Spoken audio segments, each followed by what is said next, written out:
Hey everybody, it's me, Zaramatrakis, your favorite guy with 18 subscribers. I don't really like recording intros for these kinds of videos, so I'm just gonna make it short. 2022 is a pretty good year for a lot of things, but especially video games. Even though quite a lot of things I was looking forward to got delayed, there was still a lot of games that ended up surprising me and I really enjoyed. So here's my top 4.5 favorite games of the year in no particular order because it was really hard to pick a favorite. Alright, let's go, the rest won't be this fast paced.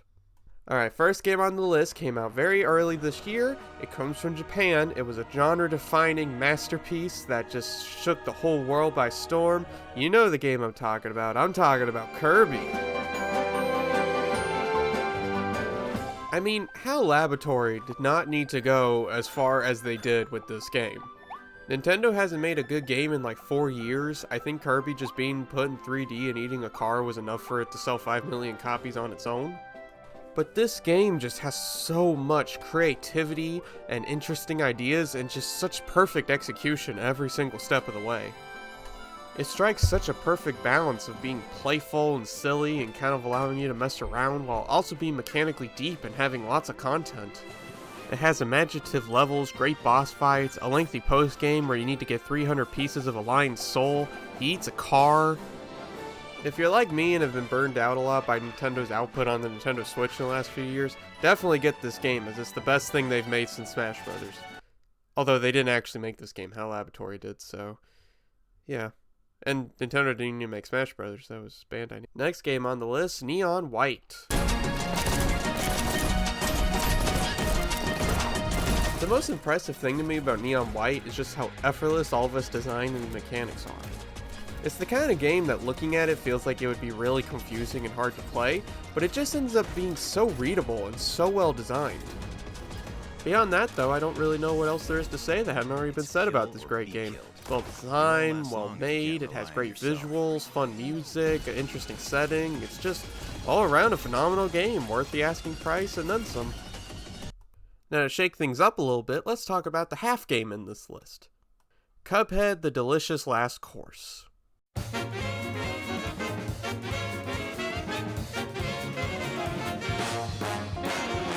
Now, I love Cuphead. I love Cuphead a lot. But I kind of lost hope of this DLC ever even coming out, and even if it did, I didn't really have the highest hopes for it. Honestly, I would really prefer if developers would just make entirely new games rather than waste a lot of time on a DLC like this. So my expectations going into this weren't too high. But man, I was pleasantly surprised by this DLC. It's honestly better than the main Cuphead game in a lot of ways. The new boss fights in this game are so unbelievably good. It feels like they took all of the best aspects of the bosses from the main game, removed some of the things that we didn't really like as much, and just made the best bosses they could have possibly made. I think the music is actually even better than the main game too, and I already like the music a lot, but the music in this DLC just really stuck out to me, and I've been listening to it a lot since it came out. Miss Chalice is a really fun new playable character that I ended up using a lot more than I expected to.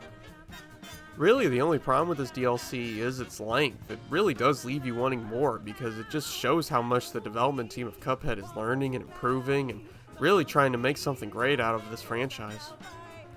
I can only hope that a new Cuphead game isn't too far away, although knowing them, it'll probably be another 10 years, but it'll be 20 times better than we could possibly imagine, so it's a fair trade-off. Alright, enough of these silly Cup games and Kirby games. Let's talk about a real story game now.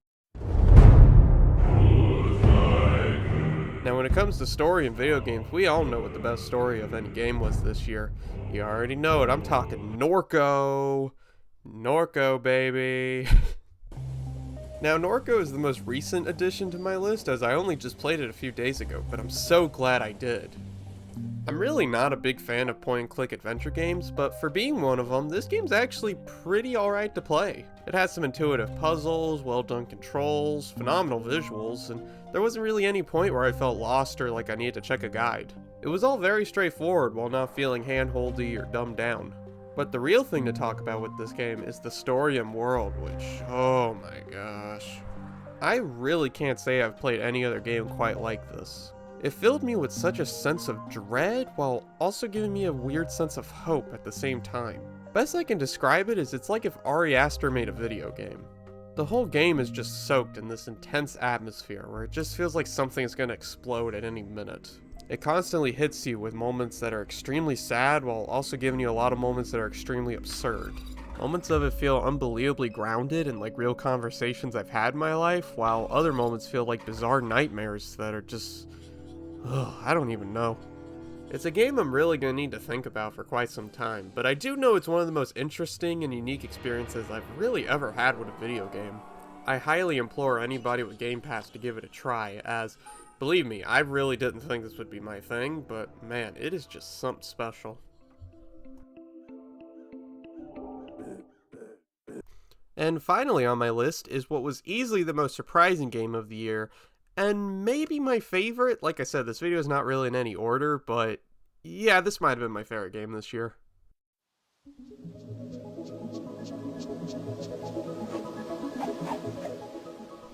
Tunic is unbelievably surprising and fresh in ways that I could have never expected.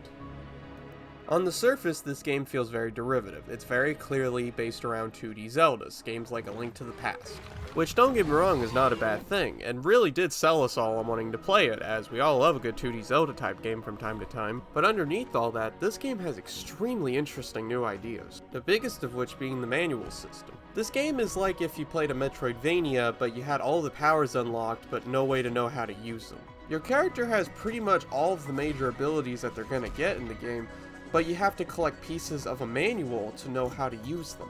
It's an idea that was able to create constant excitement and interest to know what was going to be next in the manual, and it was so cool to find out all these powers that I had this whole time but no way to know how to use them. It also seems like an idea that would kill replayability, but I've replayed this game several times and each time has still been just as fun as the first time I played it. A large part of that is also due to just how many shortcuts are in this game. It's baffling just how many places you can get to in this game without needing any sort of keys or powers or anything. You just have to know where to walk and where to find secret doors at. It makes the world feel so alive and constantly interesting. It's the kind of feeling you get when you play a FromSoft game, but in such an interesting new way. I'm sure you're really tired of hearing me say the word interesting, but I don't know, that's just the #1 word I can think to describe this game. It's just so fascinating, and I don't know, I just don't even know how you begin to think of these ideas and these amazing concepts.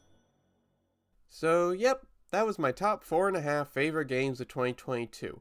And to date myself, like I did with my Saints Row video, I'm going to talk a little bit about some of the games I'm most excited for next year. Now, it's a little bit tricky to know what to even be excited for next year, as some of the most exciting games, we don't even really know if they're coming out next year.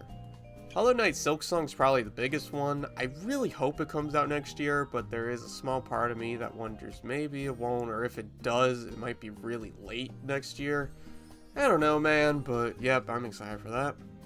Judas is a game that I'm pretty 100% certain we're not getting next year, but I just cannot believe we're getting a new Ken Levine game, and it looks as good as it does. Yeah, I'm gonna buy like 20 copies of that first thing. Atomic Heart is a game I've been waiting for like 5 years, and I honestly kind of thought it wasn't ever going to come out, but yeah, it's happening in February, I guess. It still feels kind of unreal, and hopefully it's good. I don't know. It's kind of hard to really know what to even think about it, waiting for a game that long, and last time we waited for a game this long was Cyberpunk, and yeah, I hope this game's good. Breath of the Wild 2, or Tears of the Kingdom as it's called now. I still haven't gotten used to that name. I've been very in and out of this game's hype. I was into it when it first got announced. That trailer was amazing, but I've been very skeptical with how long of a wait it's been, and some of Eiji Aonuma's phrasing about this game was very, very weird. So I've kind of been out of the hype, but now the closer we're getting to May, I'm sort of back in it, where I'm like, yeah, it's a new Zelda game. We don't get those often. Even the worst ones are pretty special. Yeah, I'm probably gonna have to buy that. Starfield and Redfall, the two Bethesda games next year. I actually don't know why I'm grouping them together. They're not really similar at all. They're just from the same publisher. Redfall, I'm very hyped for.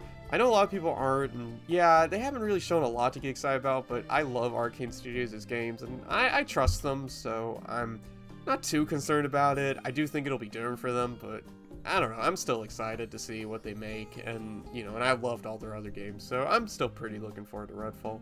Starfield's a weird one, because I feel like I've been on the opposite wavelength of a lot of people. When they first announced it, I really could care less. I was not that into it, and I hadn't really been until last E3.